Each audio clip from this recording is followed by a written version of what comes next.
Hello and welcome to the 66th Annual Women of Achievement Awards. I'm Carol Daniel, co-host of the new show St. Louis Talks on KMOX, and your host for tonight's event. As you may know, the Women of Achievement hold a luncheon each year where 10 extraordinary St. Louis area women are honored for their impactful leadership and volunteerism. Of course, last year, our luncheon had to be replaced with a beautiful televised program as we partnered with 9 PBS. Well, we are grateful and excited to do so again this year. And tonight, we will continue a 66-year tradition as we hear the stories of 10 amazing women of achievement. To open our celebration this evening, I'm happy to present Marion Nunn, President of Women of Achievement. Hello, I am Marion Nunn, the President of Women of Achievement.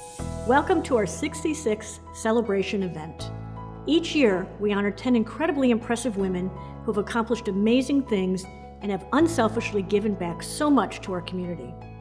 The St. Louis Women of Achievement Award is the longest-lasting, ongoing program in the area whose sole mission is to honor and recognize the volunteer service and volunteer leadership of women. Our region has benefited immensely from the efforts of these extraordinary women who positively impact our community for years to come. Gandhi said something so meaningful when he said, "In a gentle way, you can change the world. You must be the change you wish to see." These women are that change. Enjoy the program. We are very grateful to film our recognition event this year at locations within the St. Louis Kranzberg Arts Foundation. Through the development of artistic venues, studios and workplaces, short and long-term residencies, and community-based programming, the Kranzberg Arts Foundation provides essential infrastructure for the arts to thrive in the St. Louis region.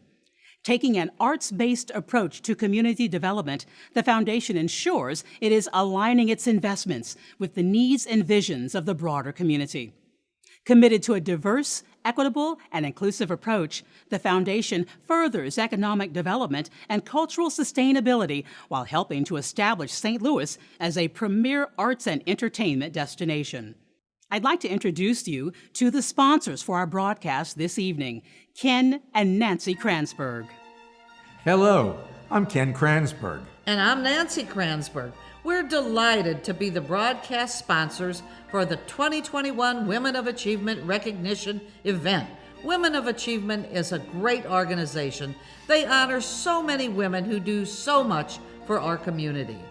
And I am very proud that you are a woman of achievement being honored in 2001. This entire production was filmed at locations within the Kranzberg Arts Foundation and at Jazz St. Louis. We are here at the High-Low, one of 8 of the Kranzberg Arts Foundation's facilities located in the Grand Center Arts District, which is unique in that all of the arts disciplines are in this one area of St. Louis. No other city in the country has such a multidisciplinary arts district. Our Grand Center venues feature 5 theaters, 4 galleries, a literary center, and are home to over 50 arts organizations and artists of all disciplines. We host countless concerts, theatricals, literary events, exhibitions, and much more. The arts mean so much to Nancy and to me.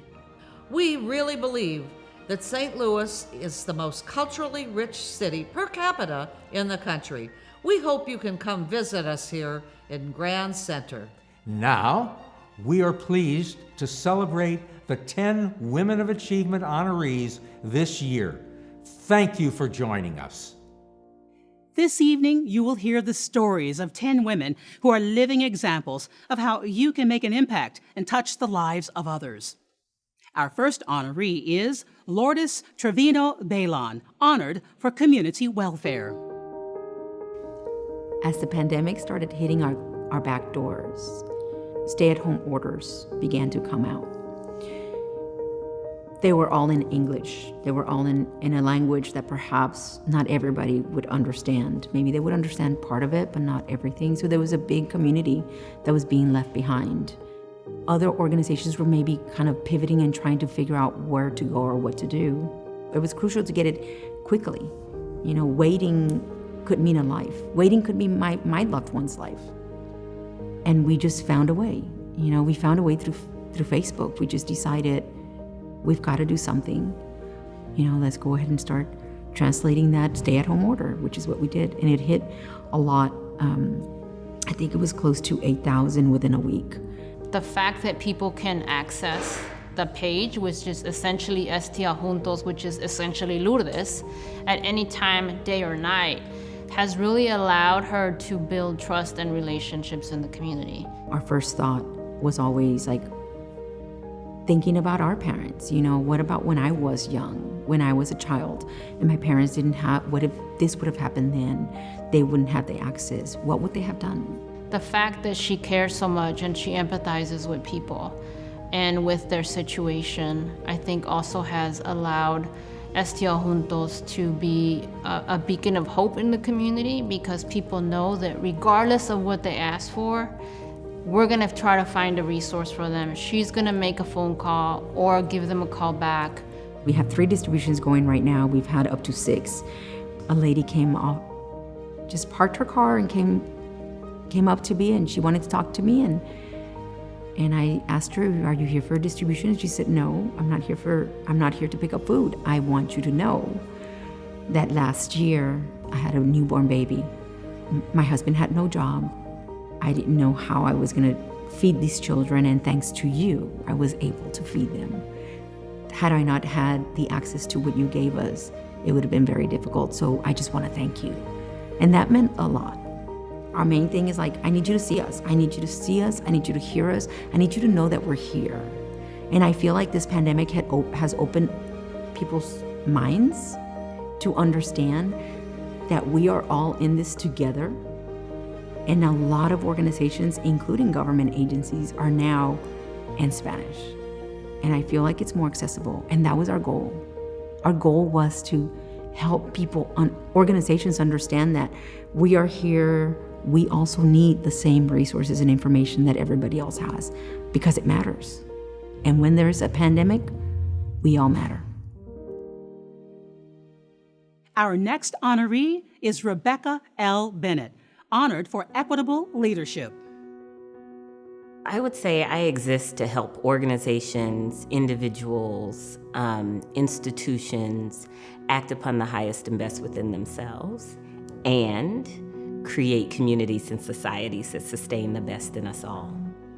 The things that I'm most interested in are issues, policy issues, social issues that are too big for any single institutional actor to engender change around by themselves.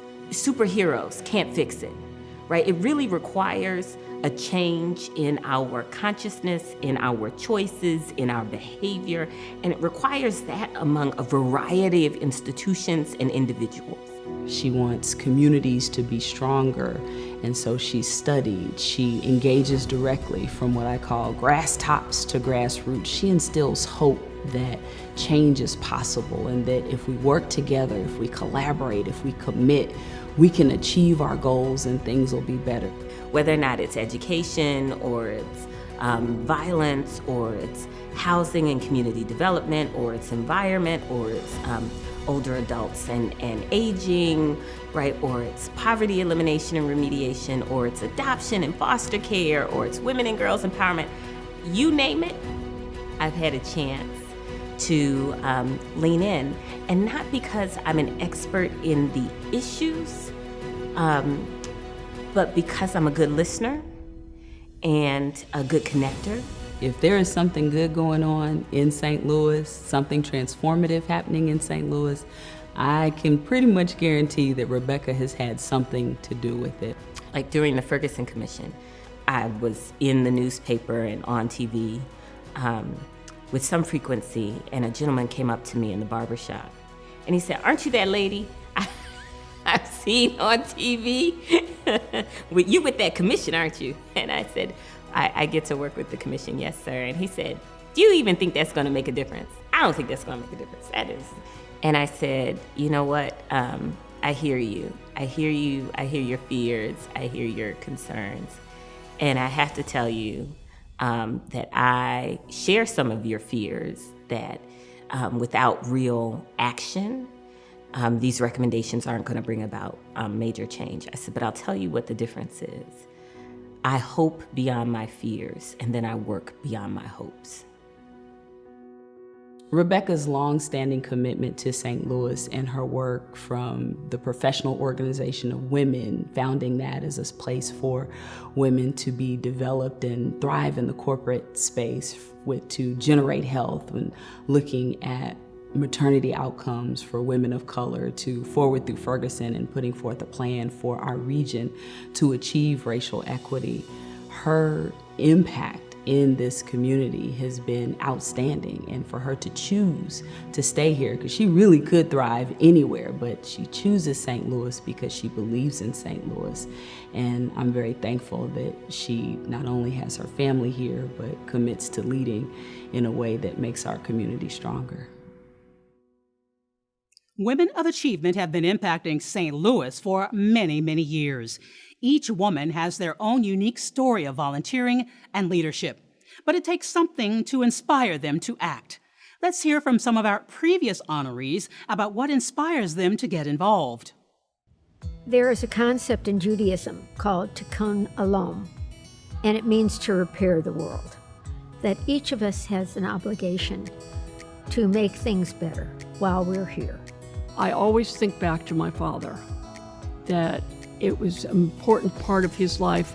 It gave him a lot of satisfaction for serving the community, and that's really what inspired me.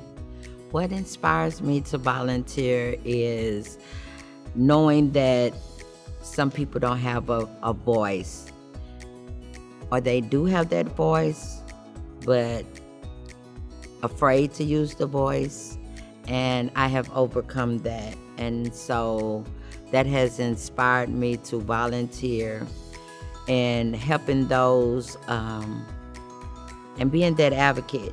I started doing this volunteer work when I was 15, and on Saturday mornings, the Jewish newspaper was delivered to the hospital, and they needed people who were young and could walk around. So I delivered the Jewish newspaper. What inspires me to a great extent is to help make a difference in this community. This community has so much to offer, and it keeps downgrading itself. And people don't realize what a wonderful community it is. So I figured that at least in some areas, I might help bring some of that to light. I think someone who really wants to make a difference can find an area that is of concern to them. Whether it's children's literacy, whether it's feeding the hungry, find that niche and find your reward in it. And the world becomes a better place for you. I think all of us who've been a woman of achievement hopes that we're going to inspire other people. There is a huge need, not only in our small community, but the area as a whole. We've got disparities in healthcare. We've got homeless. We've got people who are hungry. We have schools that are struggling to meet the needs of all children. And I think that we feel if we can show what we've done, this will inspire someone else to do what they can. Do it. Our next honoree is Susan Colangelo, honored as a social justice artist. I see something that I think is wrong, and I'm not the type to be quiet and sit down. I want to change it. My tool that I know how to use is art. And through time, that's a very powerful tool. You drive down Martin Luther King Boulevard and you see, buildings that are falling apart, sex trafficking, drug addicts. You see a lot of pain. And then you see a young man standing on the road waiting for the metro. And what do I see when I look at him? Then I see a lot of potential. I see, wow, I wonder what he's thinking. I wonder where he's going. I wonder what he just came from. I wonder what's going to happen to him tonight.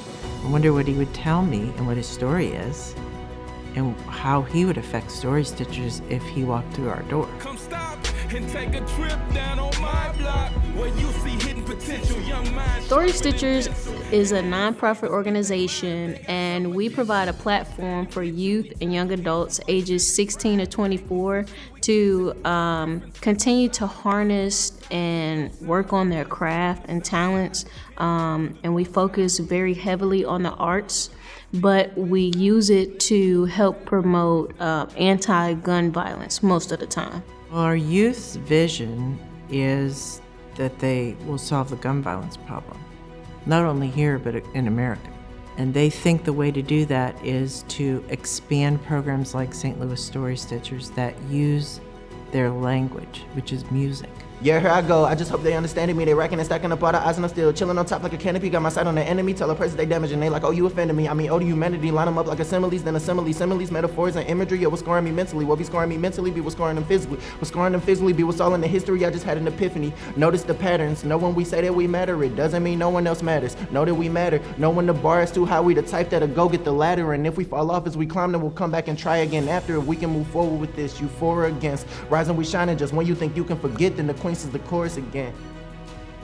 That's how we make change. Like all these grants, I work on a lot of grants and they always like want big numbers, you know. And I don't think it's about that. I think it's about one. Because what if you have a son who isn't shot because that boy that was gonna pick up that gun came to Story Stitchers instead and made music that night? That ripple effect from one kid who can find a different way is huge. It's huge. And my feeling is we need to turn the money towards the youth, investing in the youth programs, investing in their education, helping them lift themselves up. It's amazing what she's done, and to be a volunteer, like that's how you know her heart is in it, you know, because I don't know anybody, like, you know, especially like an older adult that would put this much time and effort into an organization, into a group of kids. And just having people like her around is very beneficial to the future of this community. Our next honoree is retired Judge Annette A. Eckert, honored as a teen advocate. I practiced law for 15 years. I was a judge for 20 years. During all of those 20 years, I heard criminal cases, but the last 6 years, I heard only felony criminal cases. So I had seen people involved in the criminal justice system for some time. When I retired from the bench, I taught criminal justice at a local university. And it was one of my students who brought teen court to my attention. Teen court is an alternate method where youth are judged by their peer jurors, and essentially peer jurors, we work together to come up with remedies. And these remedies take the form of acts of volunteering that these youth can complete in order to have potential convictions wiped off their record permanently. And what I like to tell people is it's a second chance. I had seen people at the end. I had the job to sentence them. And I would hear the same thing over and over again. Somebody had something that occurred, a trauma. They had difficulty in school, and they'd put one toe in the criminal justice system, then the leg would go in, and then they'd be in front of me with their entire body. So this was an opportunity to have an early intervention to keep that toe out of the criminal justice system. Because we don't need any more people in our criminal justice system, and we need all of our teens to have a second chance, because they're our future.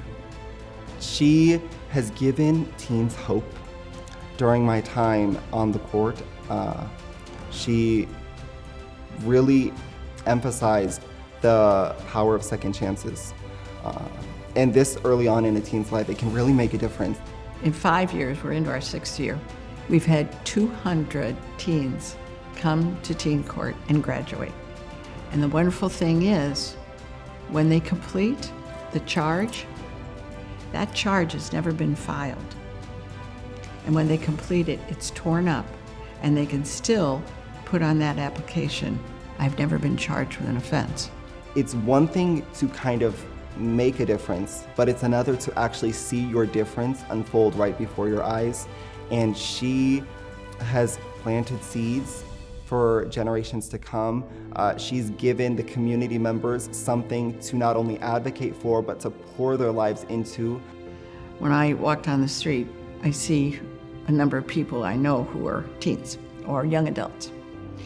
And I'm most proud of seeing them and seeing what they've become.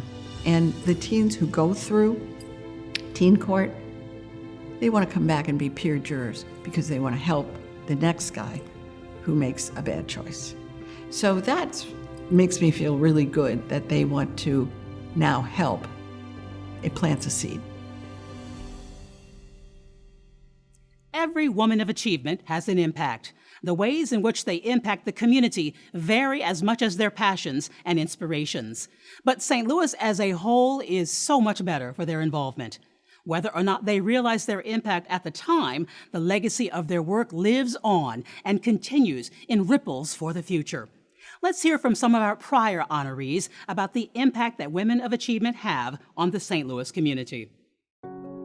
There's obviously a role for volunteers.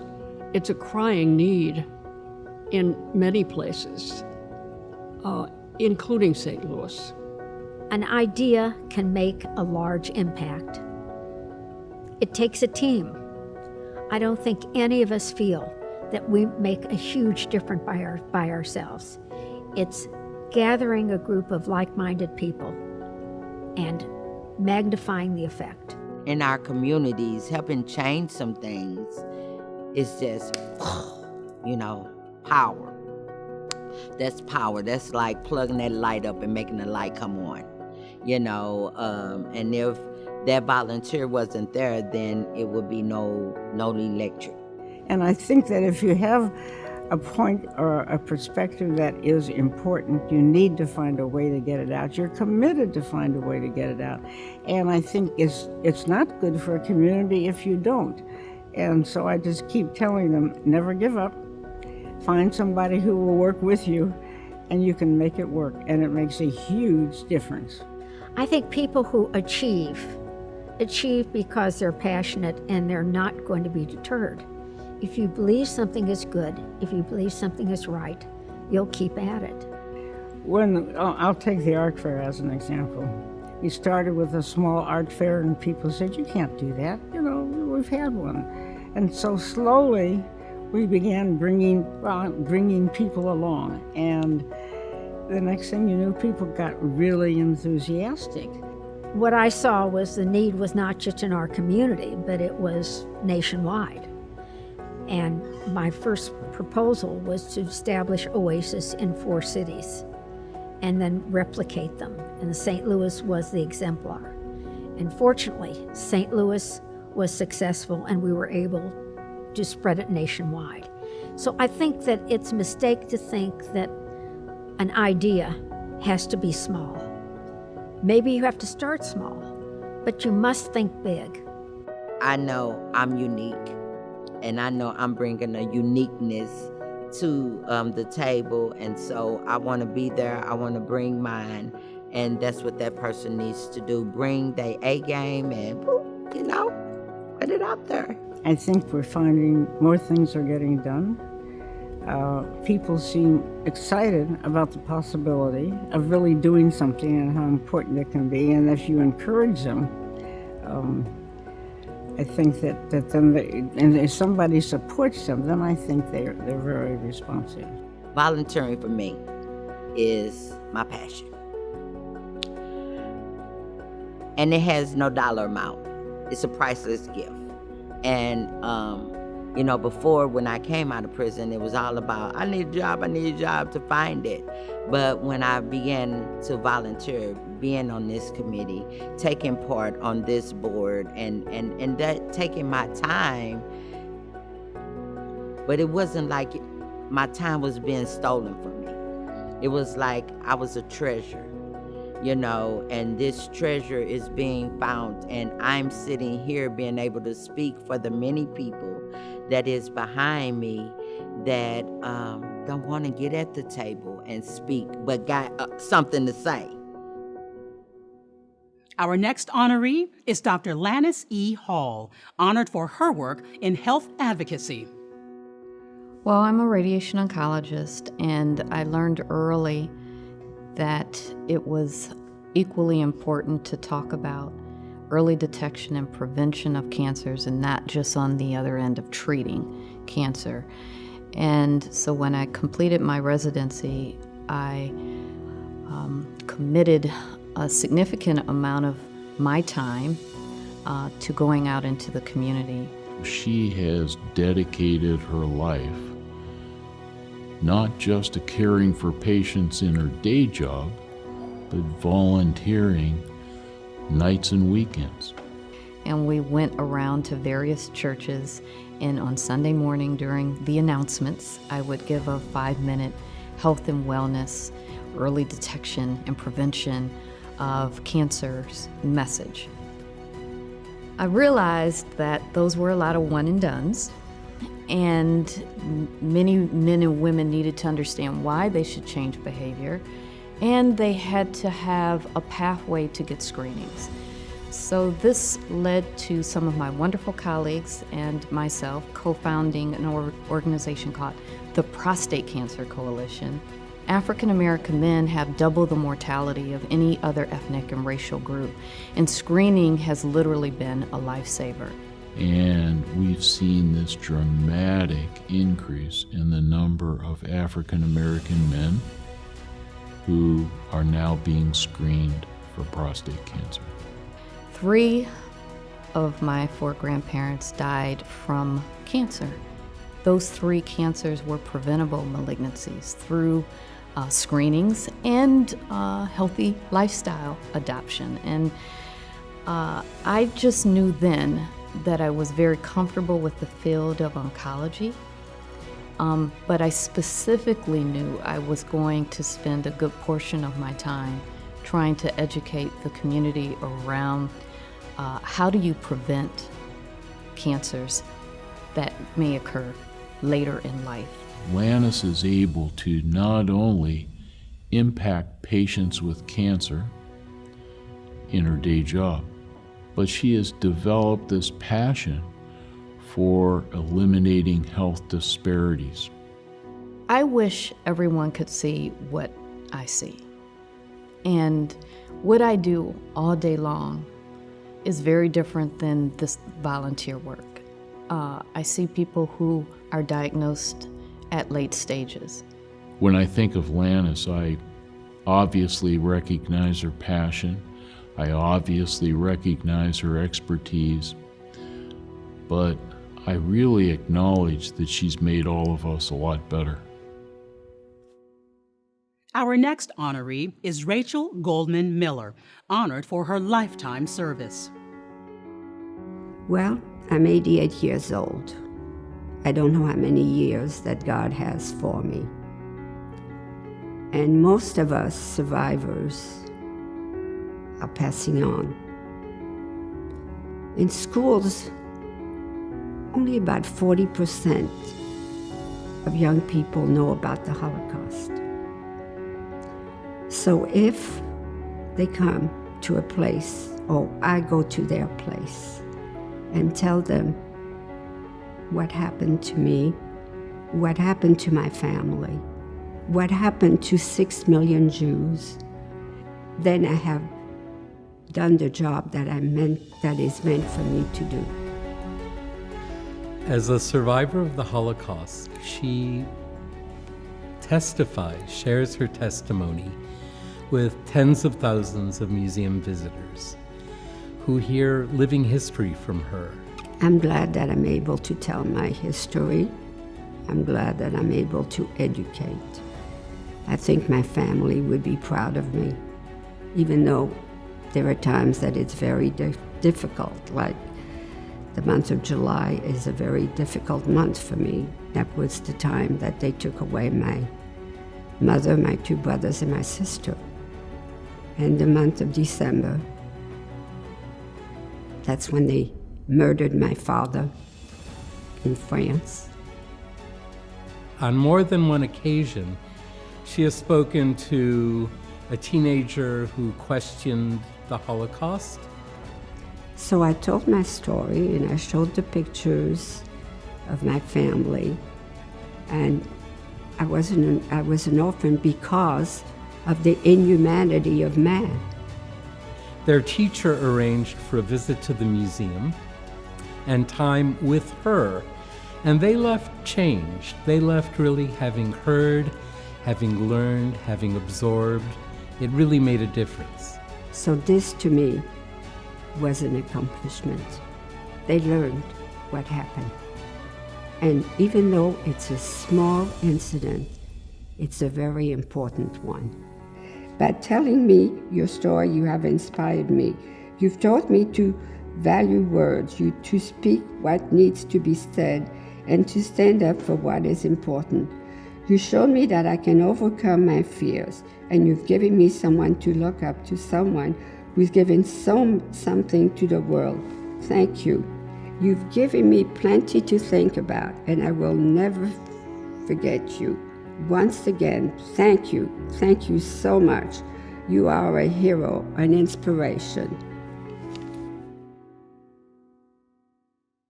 We cannot honor these women without partners in the community. Women of Achievement has enjoyed a wonderful partnership with KMOX Radio for many years. Please welcome my boss, Becky Damian. At KMOX, we are proud to continue our sponsorship and partnership with Women of Achievement.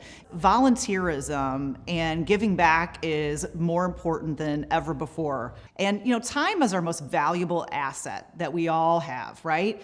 And these women wholeheartedly give their time to others. And if we do that person by person, collectively, we're going to make this a stronger region, and that impact is just going to be so significant. Another incredible partnership for many years in recognizing these women is St. Louis Post-Dispatch and the Ladue News. Please welcome Andrea Griffith. It's truly an honor for the St. Louis Post-Dispatch and Ladue News to partner each year with Women of Achievement. We are so proud to share the stories of these remarkable women and the tireless and meaningful work they do to better our community, and it's sincerely our privilege to share their stories with St. Louis. Our next honoree is Carole SPLATER, honored for community betterment. I have a group of friends that sew and love fabric. And about 20 years ago, we decided to gather and share fabric with each other.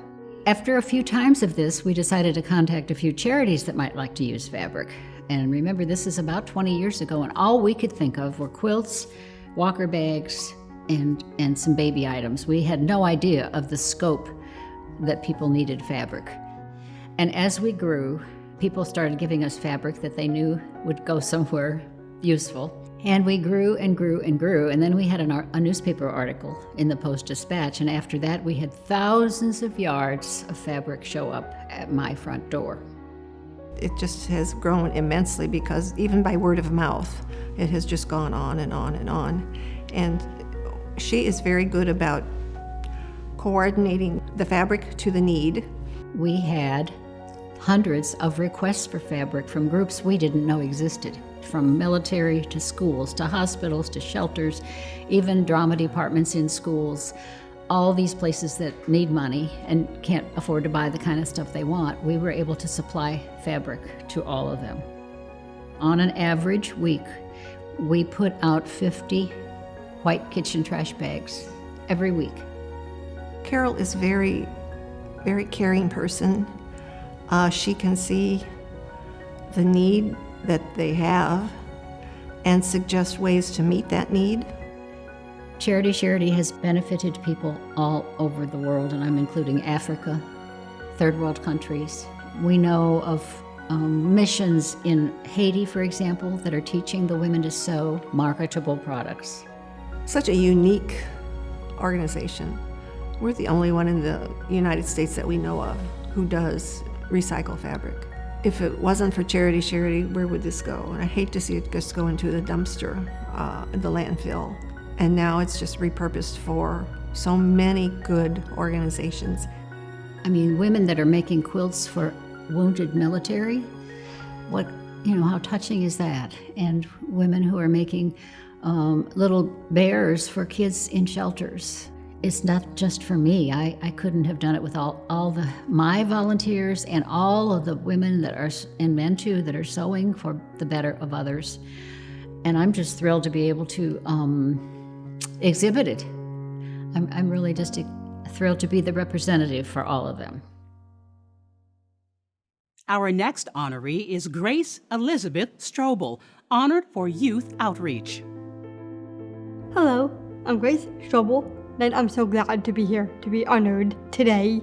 So sometimes our biggest sorrows become our greatest achievements. About 3 years ago, I was working in a lunchroom. Some kids started making fun of me. When they laughed at me that day, I felt alone and hated, but I cried so hard. But I cannot stop.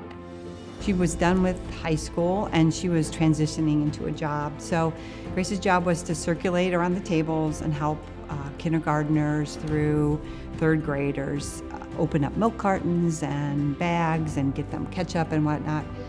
I noticed several tables continuing to call her over, and I said, hey guys, could I help also? And they said, no, we want her to help us. And I was like, oh, why? And they said, because we know she can't do it. And then they busted out laughing. That is when I decided I wanted to make a difference. And I wanted to share with students what it's like to have struggles. The Grace Aspect is a presentation I give to schools that teaches the kids about having struggles, kindness, respect, and belonging. I have never seen Grace work so hard on a project or anything my whole life. She put her full heart and soul into this because she really wanted to make a difference. My favorite part is the role playing because it teaches the kids about having struggles. And I do like joking around with students, like we're doing when upshirts goes on. And I say, hurry up, you're gonna be late for school, or kinda hard, isn't it? By the end of her presentation, the kids will start to see Grace for Grace, and the fears come down, the barriers come down, and by the end, and when she's all done, they all want to line up. They're lining up, they want to touch her in some physical way. They're high-fiving her, they're hugging her, they want to come talk to her, they want to look at her fingernails. So she moved beyond the girl with Down syndrome to, I'm just like you. My mom told me that we fear what we don't understand. I became a speaker to help people see the value in others. I a lot of times have to hold back tears because that takes courage, and that takes courage to stand up for others who might not be able to speak for themselves. So I think her perseverance and her courage are inspiring to me as a parent. No matter who you are, we want all the same things: to be valued, to be respected, and to feel good about ourselves. There's the end. These women do not do the volunteer work they do for a reward or for accolades. Our organization exists to give recognition to their behind-the-scenes work. Often the rewards come in the relationships, the camaraderie, and seeing the outcomes and changes. Let's hear from past honorees about what returns they have experienced. I think the way that we live on is not only in our children, but what we have done in our lives. And it's often said, it makes no difference how many toys you have when you go. What have you done? How has your life had meaning? That's what's important. I would tell you to find something that you like to do, because that's the important thing. You can't stick with something unless you like doing it and you're happy doing it and it's satisfying to you. It gives you huge satisfaction. I became part of the symphony because they were like my family. And they replaced something. My daughters were grown up and moved away. They replaced something that was missing in my life. And not only did they make beautiful music, but I really cared about them. even though I did go down a dark road and lived in despair and hopelessness and helplessness for a while. But coming out of it, now I look back and taking a hold of the volunteer things that I have done, sitting in the halls of Queen of Peace and volunteering, supporting women who might want to leave treatment. I don't know if I ever may have saved somebody's life. You never know what that nugget is that you're trying to reach out there for, but be that volunteer, be that star, be that bright, be that light. You get a lot of joy out of volunteering because everybody seems to be grateful for what you're doing. And so it makes you feel good and makes you want to do more. And you want to do it not just to feel good, but I think as a volunteer, you are making a difference in this community. I will go to a party and someone will come up to me and say, "Thank you for making my husband's life better. He's not just sitting at home. He's enthusiastic, he's engaged." Or a mother will come up and say, "I can't tell you how grateful I am that your volunteers helped my child. It's made the biggest difference in the world." And this is such a satisfying feeling. When people recognize the opportunity, take that opportunity. Take that step. That step is going to take you somewhere else, and that's just how it led me. And yeah, boom. And I'm like, oh, how did I get here? But I'm glad to be here.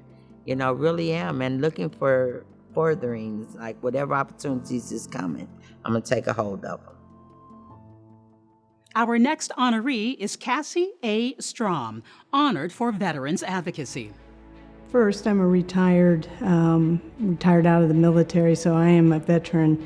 And from that capacity, I started the Veterans Advocacy Project under Catholic Legal Assistance Ministry and now St. Francis Community Services. My main focus is really bringing attention to women veterans. That's my passion, and I love my women veterans.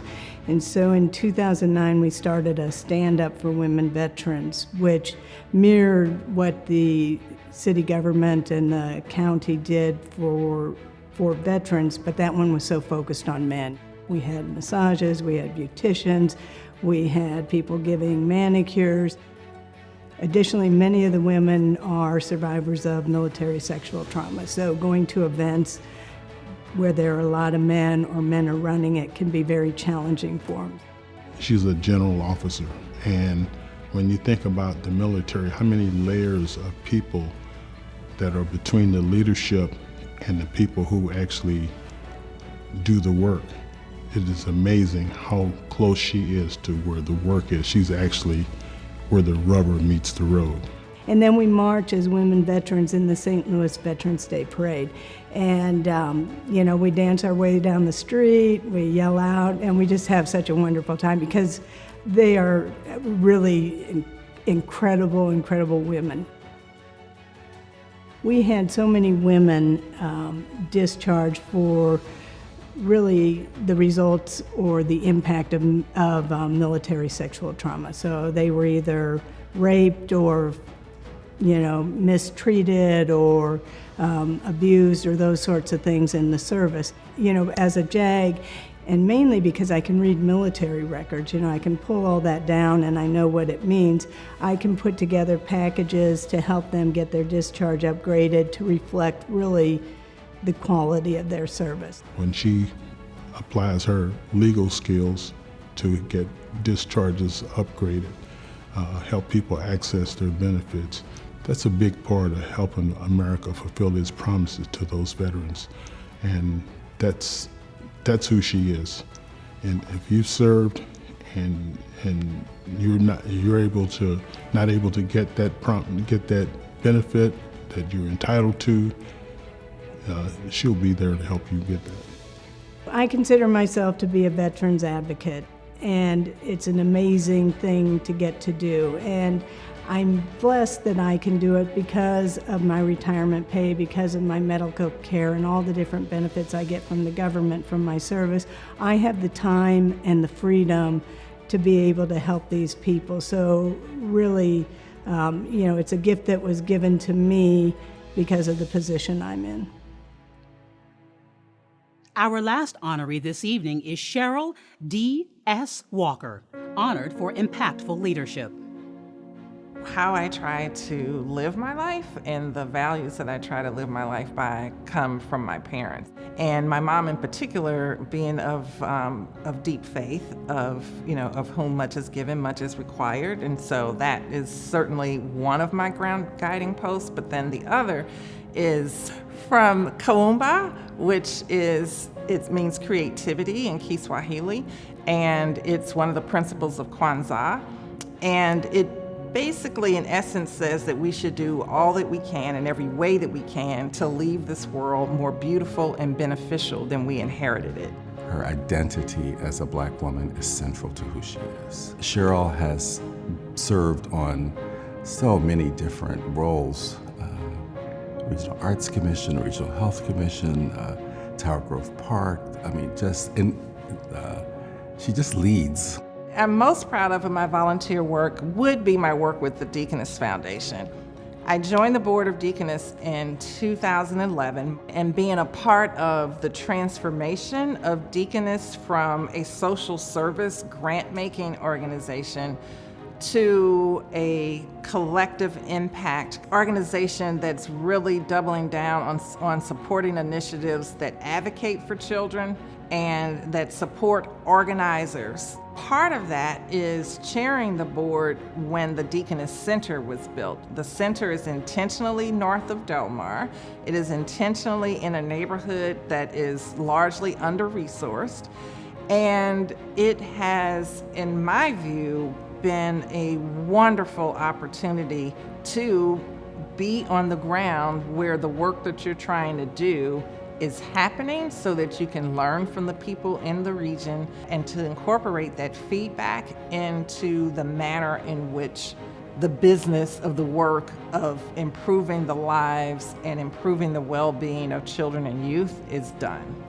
Everything she does is quite intentional, every single thing, and I appreciate that a whole lot. I don't ever have to wonder, did it not get the thought that it deserved when she's doing something? Whether you're talking about my involvement with the Regional Arts Commission or the Whitaker Foundation, which translates directly to art and the things that bring us peace and the things that bring us solace in difficult times as well as in celebratory times, those are direct examples of my trying to live out Kaumba in my life, to leave this place more beautiful and beneficial than I inherited it. That's means the world to me, and to the extent that I could play a little part in making that happen, that brings me great joy. Women must be nominated in order to be selected as a Woman of Achievement. Nominations for next year are now open and will be open through mid-January of 2022. Submitting a nomination is easy. You can find the nomination form on our website at woastl.org. The nomination form allows 2 pages to document the service of your nominee. When you submit your nomination, include the impact that service has had on individuals or organizations. Try to be precise, including the length of time they have served, the number of people they have touched, the number of volunteer hours, and of course, the results that they were achieved. You can also nominate yourself. One well-written nomination does the job. Multiple nominations for the same person are not necessary. There are so many deserving women in the St. Louis region.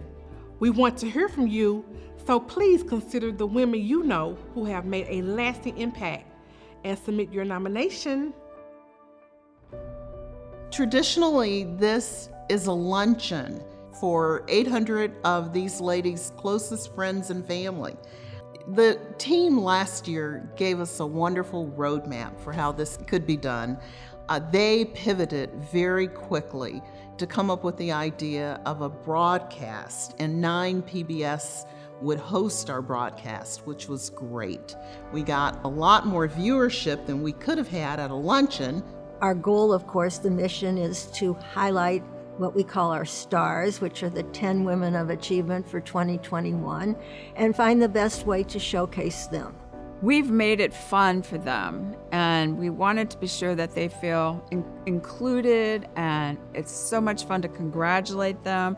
You know, we've been doing that on all these segments at times that we've been involved with them, and giving them the accolades that they so deserve. It's validation for someone that is a woman of achievement this year, that what they've thought about doing and gone out and done and given of their time, energy, and sometimes money, other people respect and want to applaud.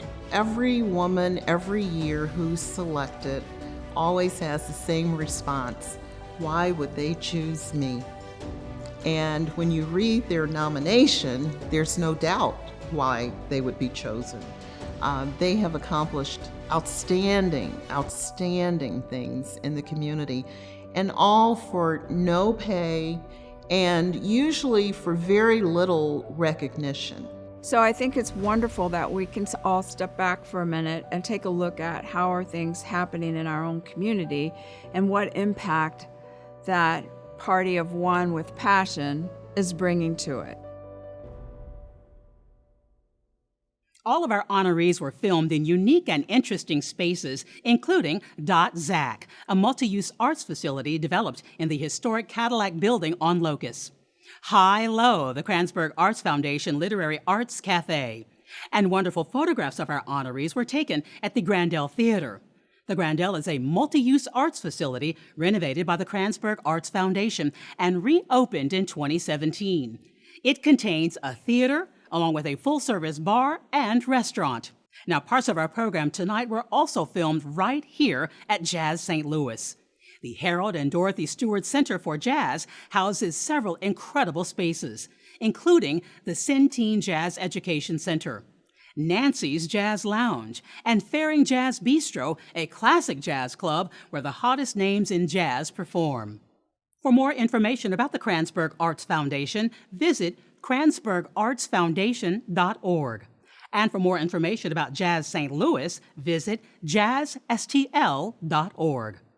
And please visit these beautiful venues. They are all truly a treasure for St. Louis. It is no small undertaking to create a program of this magnitude. Please welcome the 2021 Women of Achievement Event Chairperson, Ida H. Early.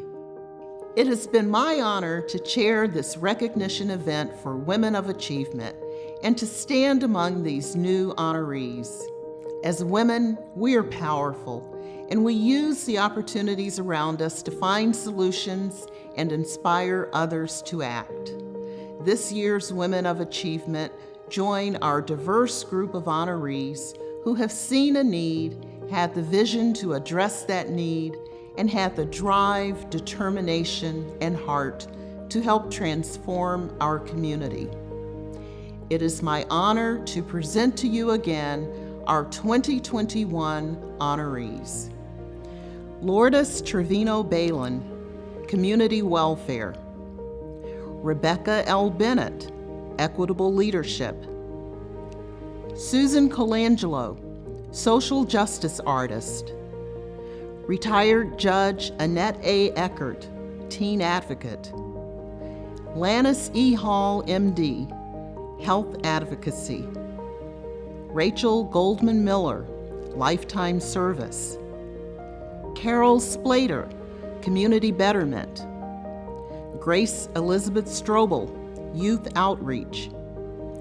Cassie A. Strom, Veterans Advocacy. Cheryl D.S. Walker, Impactful Leadership. Congratulations. I want to thank each of you for joining us this evening. I hope one or more of the stories you saw tonight sparked something in you. Perhaps you've been inspired to do something more for those in need or make a change in your community. We recognize these incredible women in order to say thank you, but also to tell you that your ideas and your energy are needed, and we do hope you join in. Please remember to nominate a deserving woman for next year's celebration, which will return live and in person in the spring. On behalf of the Women of Achievement, good night.